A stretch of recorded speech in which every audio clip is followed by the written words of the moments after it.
पहिलो निर्णय अर्थ मन्त्रालयकै प्रस्तावमा थियो।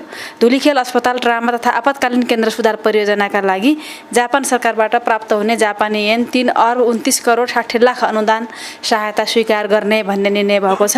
त्यसै गरेर अर्थ मन्त्रालयकै प्रस्तावमा कर्जा सुरक्षा संशोधन नियमहरू 2080 स्वीकृत गर्ने पनि निर्णय भएको छ र अर्थ मन्त्रालयकै प्रस्तावमा 2080 साल असोज 8 र 9 गते इजिप्टको शार्म एल शेखमा आयोजना हुने एसियाली पूर्वाधार लगानी ब्याङ्कको बोर्ड अफ गभर्नेन्सको 8औं वार्षिक बैठकमा माननीय अर्थमन्त्री एसियाली पूर्वाधार लगानी ब्याङ्कका लागि गभर्नर नेतृत्वको प्रतिनिधि मण्डललाई सहभागी हुन स्वीकृति दिने भन्ने निर्णय पनि भएको छ। यो माननीय अर्थमन्त्रीको नेतृत्वमा हुनेछ यो टिम। त्यसै गरेर अर्थ मन्त्रालयकै प्रस्ताव छ अर्को धितोपत्र तथा निष्कासन 7औं संशोधन नियमावली 2080 संशोधन गर्न स्वीकृति प्रदान गर्ने निर्णय पनि गरेको छ। र 5औं नम्बरमा उद्योग वाणिज्य तथा आपूर्ति मन्त्रालयको प्रस्तावमा नेपाल इन्जिनियरिङ सेवा केमिकल इन्जिनियरिङ समूह राजपत्राकृत प्रथम श्रेणी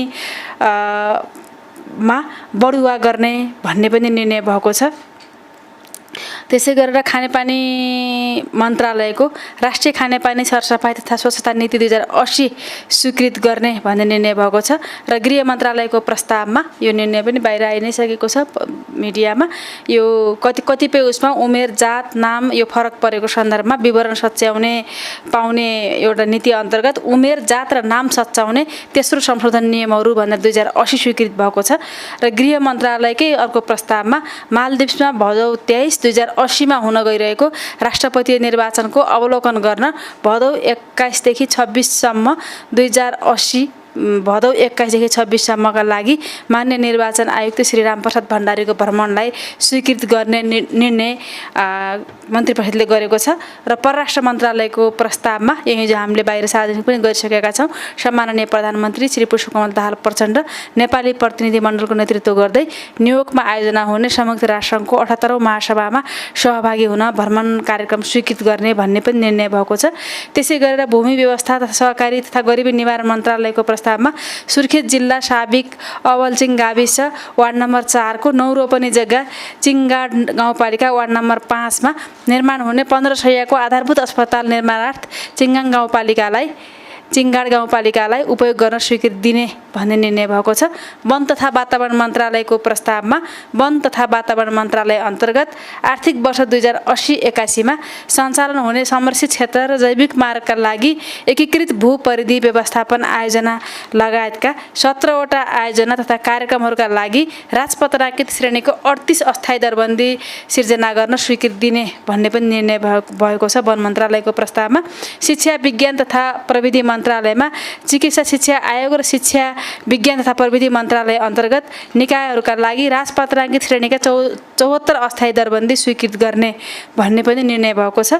संस्कृति पर्यटन तथा नागरिक उड्डयन मन्त्रालयको प्रस्तावमा गीत सङ्गीत मार्फत राष्ट्रलाई पुर्याउनु भएको योगदानको कदर स्वरूप स्वर्गीय जेबी टुहुरे जुष्टबहादुर टुहुरे खड्गेलाई जनगायक उपाधि प्रदान गर्ने निर्णय भएको छ। सङ्घीय महामार्ग तथा सामान्य प्रशासन मन्त्रालयको नेतृत्वमा प्रस्तावमा आगामी मिति 2080 असोज 13 देखि 17 गतेसम्म संयुक्त राज्य अमेरिकाको टेक्सासमा आयोजना हुने 2023 international city management association ICMA annual conference विषयक कार्यक्रममा सहभागी हुन वीरगञ्ज महानगरपालिकाका प्रमुख श्री राजेश मानसिंहको भ्रमण स्वीकृति गर्ने भन्ने निर्णय भएको छ। र यसै गरेर शहरी विकास मन्त्रालयको प्रस्तावमा शहरी विकास मन्त्रालय अन्तर्गत नयाँ सहर आयोजना लगायतका निकायहरूको आर्थिक वर्ष 2080-81 को लागि राजपत्राङ्कित श्रेणीका 469 अस्थायी दरबन्दीहरू स्वीकृति गर्ने भन्ने पनि निर्णय भएको छ। र त्यसै गरेर त्यही हिजो मात्रै हाम्रो माननीय संस्कृति पर्यटन तथा नागरिक उड्डयन मन्त्री श्री सुदन किरान्तीका पिता श्री हर्कबहादुर राईको 76 वर्षको उमेरमा असामयिक निधन भएकोमा नेपाल सरकारको तर्फबाट गहिरो शोक प्रकट गर्दै श्रद्धाञ्जली व्यक्त गर्ने यस दुःखद घडीमा मान्य मन्त्रीज्यू सन्तप्त परिवार र शुभेच्छुकहरूप्रति हार्दिक संवेदना प्रकट गर्ने निर्णय पनि क्याबिनेटबाट भएको छ। र योभन्दा अघिल्लो बैठक साउन 6 गतेको बैठक पनि मन्त्री परिषदको बैठक सम्पन्न भएको थियो र म यहाँ काठमाडौँमा नहुनुको कारण यो निर्णय पनि हामी सार्वजनिक गर्न पाइरहेका थिएनौँ र यो सम्बत 2080 साल साउन 30 गते बसेको मन्त्री परिषद बैठकका निर्णयहरू पनि म यहाँहरूका बीचमा राख्न जाँदैछु। प्रधानमन्त्री मन्त्री परिषद कार्यालय को प्रस्तावमा युनिसेफको आयोजनामा नेदरल्यान्ड्सको हेगमा आयोजना हुने माइक्रोन्युट्रिएन्ट फोरम 6th ग्लोबल कन्फरेन्स कार्यक्रममा राष्ट्रिय योजना आयोगका सदस्य प्रधान डाक्टर आरपी बिच्छालाई सहभागिता लागि स्वीकृति प्रदान गर्ने भन्ने निर्णय भएको छ। त्यसै गरेर अर्थ मन्त्रालयकै प्रस्तावमा एसियाली विकास ब्याङ्कबाट rural connectivity improvement project additional फाइनान्सिङका लागि प्राप्त हुने $100 मिलियन अमेरिकी डलर सहुलियतपूर्ण ऋण सहायता स्वीकार गर्ने भन्ने पनि निर्णय भएको छ।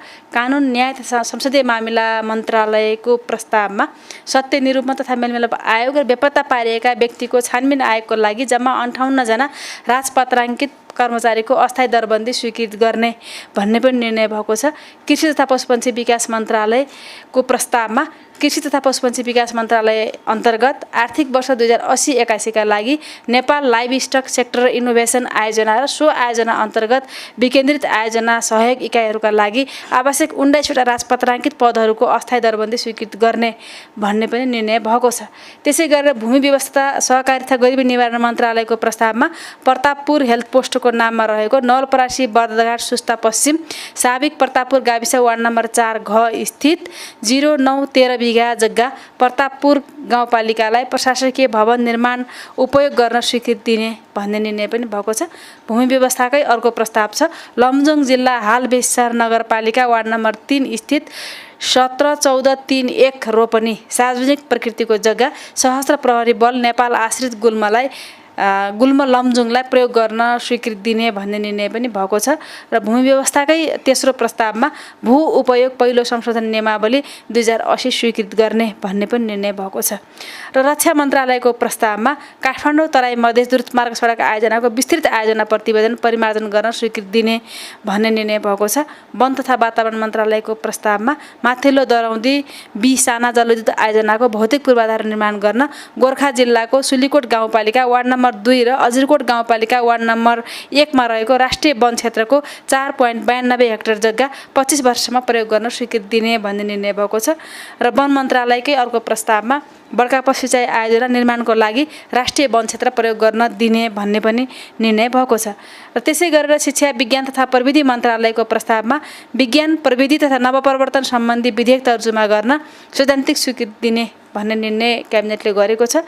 सङ्घीय मामला तथा सामान्य प्रशासन मन्त्रालयको प्रस्तावमा अमरगढी नगरपालिका डडेलधुरालाई साबिक उग्रतारा गाविस वार्ड नम्बर 2 को 14510 रोपनी जग्गा ल्यान्डफिल साइट निर्माण गर्ने प्रयोजनका लागि प्राप्ति गर्न सहमति प्रदान गर्ने भन्ने पनि निर्णय भएको छ। नेपाल लेखा परीक्षण सेवाको समूहीकरणतर्फको राजपत्राङ्कित विशेष श्रेणीको रिक्त पदमा नायब महालेखा परीक्षक श्री पदमराज पौडेललाई बढुवा गर्ने भन्ने पनि निर्णय भएको छ। हाम्रा 2 वटा क्याबिनेट साउन 30 गतेको र यो भदौ 6 गतेको मन्त्री परिषदको बैठकका निर्णयहरू यिनै हुन्। यो विषयमा हाम्रो परराष्ट्र मन्त्रालयको सहजीकरणमा यसको निम्ति प्रस्तावहरू तयार भइरहेका छन्। आन्तरिक होमवर्क भइरहेका छ र आन्तरिक होमवर्क नक्कै चरणमा रहेको हुनाले ठ्याक्कै ठोस एजेन्डा के हुन्छन् भन्ने कुरा अझै हामी निर्गलमा पुगिसकेका छैनौँ। छिटो यसमा निर्गलमा पुग्नेछौँ र यो कुरालाई बाहिर सार्वजनिक गर्नेछौँ भन्ने कुरा राख्न चाहन्छु। त्यसै गरेर अब यो सरकारले यो आफ्नालाई बचाउने अर्कालाई अब पार्ने भन्ने खालको प्रतिपक्ष आरोपको जे कुरा गर्नुभयो यो त व्यवहार त खण्डित भइसकेको छ भन्ने मलाई लाग्छ।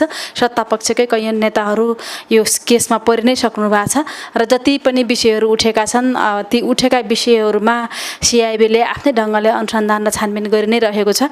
त्यो अनुसन्धान र छानबिनकै प्रक्रियामा रहिरहेको हुनाले यो विषयमा के भएको हो, कसरी अगाडि बढिरहेको छ, बचाउन नबचाउन लागेको छ कि छैन भन्ने कुरा बाहिर बोल्नु यो हतार हुन्छ भन्ने मलाई लाग्छ। त्यसकारण सरकारको एउटा विश्वास र एउटा दृढ प्रतिबद्धता के हो भने निर्दोष फस्नु हुँदैन, दोषी बाँकी रहनु हुँदैन भन्ने सरकारको एकदम दृढ प्रतिबद्धता हो। त्यस प्रतिबद्धता अनुरूप माननीय प्रधानमन्त्रीज्यू बोली पनि राख्नु भएको छ, मेरै घरको मान्छे भए पनि छोड्दैन भनेर भनिराख्नु भएको छ। यस्तो सन्दर्भमा हामीले जुन ढङ्गले बाहिर प्रश्नहरू उठाइएका छन् त्यो उठेका प्रश्नहरूमा सरकारले व्यवहारबाट यसको जवाफ दिनेछ भन्ने कुरामा राख्न चाहन्छु।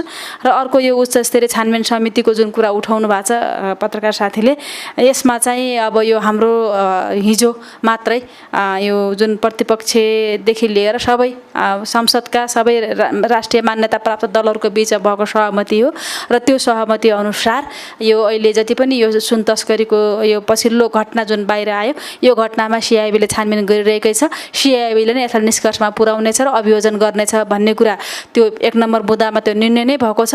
र दोस्रो बुँदामा एउटा समग्रतामा यो घटना एकपटकको मात्रै होइन, पहिला 33 किलोको घटनाहरू पनि छन्, पछि फेरि निरन्तर यस्ता घटनाहरू घटि नै राखेका छन् र यो यस्ता घटनाहरू किन घट्छन्, तस्करीको यस्तो विषयहरू किन आउँछन्, सुन तस्करी किन यस्तो लगातार भइरहेको छ, यसको हाम्रो कानुन रूपमा काहीँ लुपहोल छ कि अरू केही समस्याहरू छन् कि हाम्रा कार्यशैलीमा कहाँ समस्या छन् भन्ने कुराको समग्र समस्याको समाधान गर्ने गरेर सुझाव प्रस्तुत गर्नको निम्ति उच्चस्तरीय छानबिन समिति बनाउने भन्ने एउटा सहमति भएको हो। र त्यसका निम्ति यो हामीले यो जुन अहिले जति समयसम्म म्याद छ हाम्रो सिआइबीको त्यसले यो आफ्नो यो विषयलाई छानबिन गर्नेछ र अरू बाँकी समग्र विषयमा यसलाई कसरी सुधार गर्ने, कसरी अगाडि बढ्ने, नीतिगतदेखि लिएर सबै कुरामा एउटा के अरे रिपोर्ट पेश गर्ने गरेर छानबिन समिति बनाउने भनिएको हो। यसले बनाएको प्रतिवेदन नेपाल सरकारका निम्ति उपयोगी नै हुनेछ भन्ने कुरा सरकारको मान्यता छ।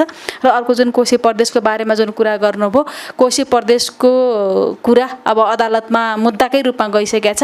अदालतमै मुद्दाका रूपमा गइसकेका कुरालाई हामीले अब अन्यथाको रूपमा त्यो अदालतको आदेश नभइन्जेल त्यसलाई बोल्ने कुरा भएन।